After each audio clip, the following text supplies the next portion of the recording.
Hi, I'm Sands. And I'm Shira, This is Gift of the Gab. where we take contemporary issues and look at them through a giving lens.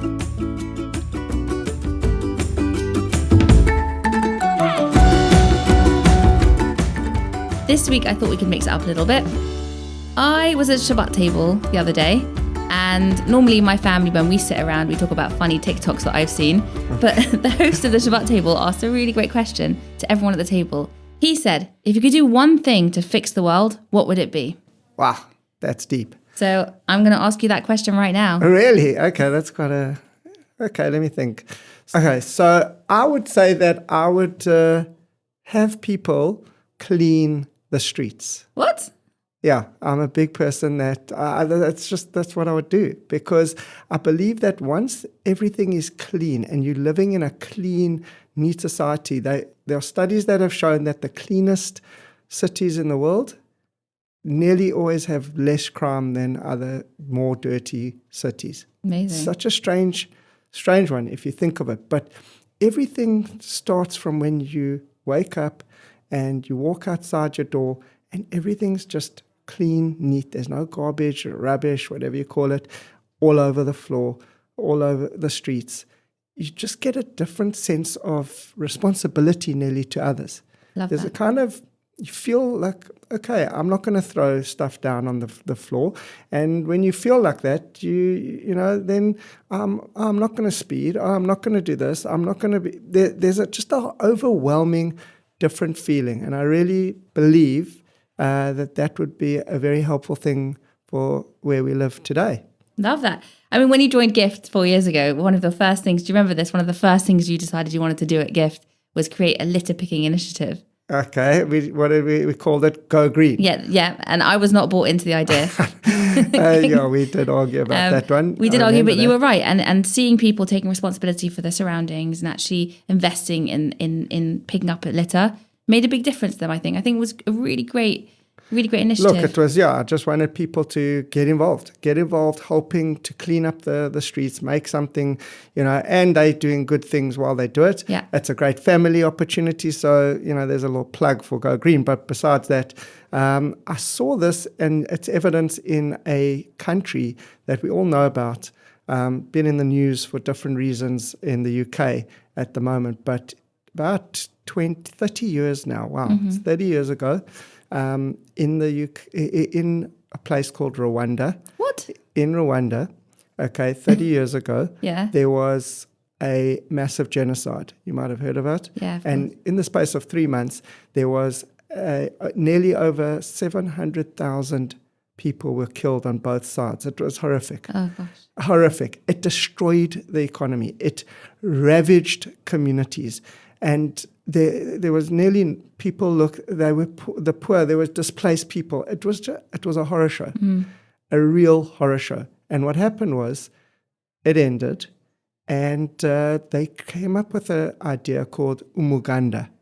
And it's this hope and collective unity to rebuild things together, to come together and rebuild together. That's very nice.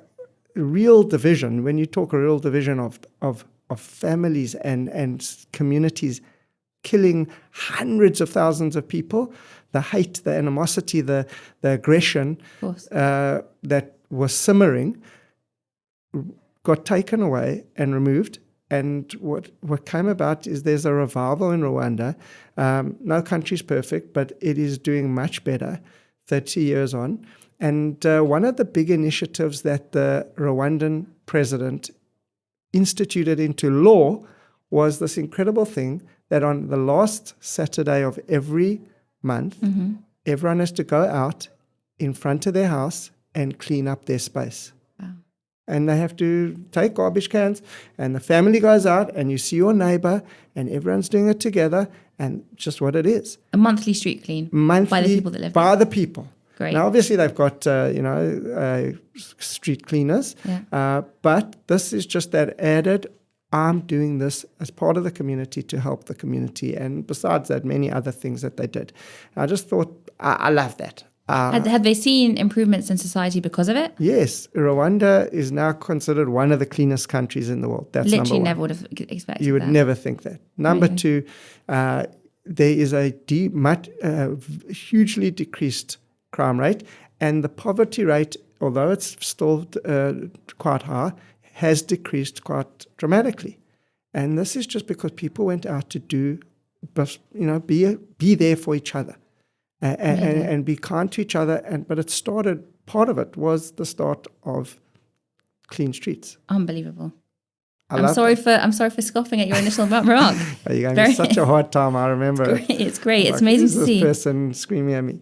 I remember reading Malcolm Gladwell as well. Your stuff is very well sourced because he's got this whole broken windows theory, which is about cleaning spaces, repairing windows, and those type of things will reduce crime and just improve society if we take care of our surroundings, basically. So I love it.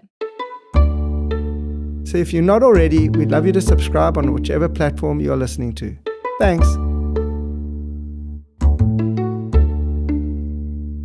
Right, Shira, how would you fix the world? Oh gosh. So I've got a question. Can I give any superhuman powers, or does it have to be like real time? Well, we live in reality, but there is virtual things happening in the world true. at the moment. So go for it. For me, I wish that the world would be more empathetic. And if we could sort of find a way to get everyone to just think about their fellow man a little bit more. I really genuinely believe that if we walked down the street and could really feel the suffering of the homeless person that we're walking past, or we knew what our neighbor was going through, we wouldn't buy that Starbucks. We would give it to the man on the street, or we wouldn't necessarily judge our neighbor for being rude. We would understand what they were going through and then be more forgiving. Everyone's got a story. Everyone's got a story. Everyone has a story, and you're just walking past people. You just don't know. There's all those quotes, you don't know what that person's going through. Just be kind. Yeah. Like one of our friends wanted to have this on her car because she just like hated being hooted in the street for things that she was like, you don't know what I'm going through, and you're hooting me for being slow. You have no idea what's going on in my head. Yeah. And I think it would be really great if we could make a world where people are just more aware of their surroundings and more empathetic to the people around them. Right. There's always these videos, you see the guy bumps over the guy's coffee, he turns around so angry, and he sees that he's, unfortunately blind or something. And then you realize, whoa. So how would you do it? Oh gosh, well, if there was superhuman powers that we could like give everyone that awareness to see what someone was going through, that would be the ideal. But on a practical level, I really think hearing people's stories and people sharing what they're feeling and exposure to actually what people are going through would really help people think maybe that's what they're going through too. I don't know. And I think on a bigger scale, maybe conflicts between countries could be reduced if people knew how the other countries were feeling. We'll take that one. Sure. Gosh. We will. We'll take that.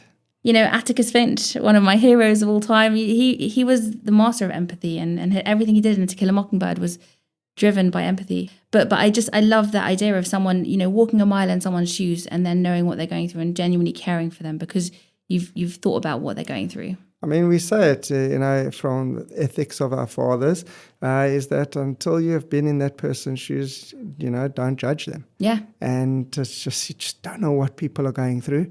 I love that. Okay, so we're going to clean the streets and we're going to just be a bit more patient and kind to people because I think that's, you just don't know where they're at and, what they had to deal with when they left the house. And I think there's a common thread between the two, actually. If I can kind of just I think, and this is really a message that GIFT does try to share, and this is not a shameless GIFT plug, but just the idea it's shameless. It's shameless, but the idea of we are all in our little bubbles constantly. We're all in our little heads, not in our own little worlds. And someone that does step out of that and think about someone else's perspective, or someone that does pick up a piece of litter from the street, it's that outward thinking, bringing it back to the judo episode. It's that focus on not on yourself, but on someone else, on the world around you. I really do believe that is what could fix the world, potentially.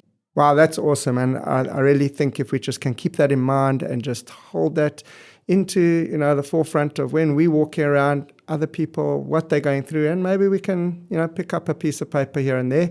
I would definitely think that can't hurt the world. It will definitely make it a better place. Agreed. Always great chatting, Shira. Likewise. And until the next time, keep doing good things. GIFT's mission is to inspire and enable lifelong giving. Subscribe to Gift of the Gab podcast wherever you get your podcast from. And feel free to drop us a note at podcast@jgift.org if you have any comments or any suggestions of what we should be talking about in future. And of course, check us out on social media @Gift Charity for ways to get involved.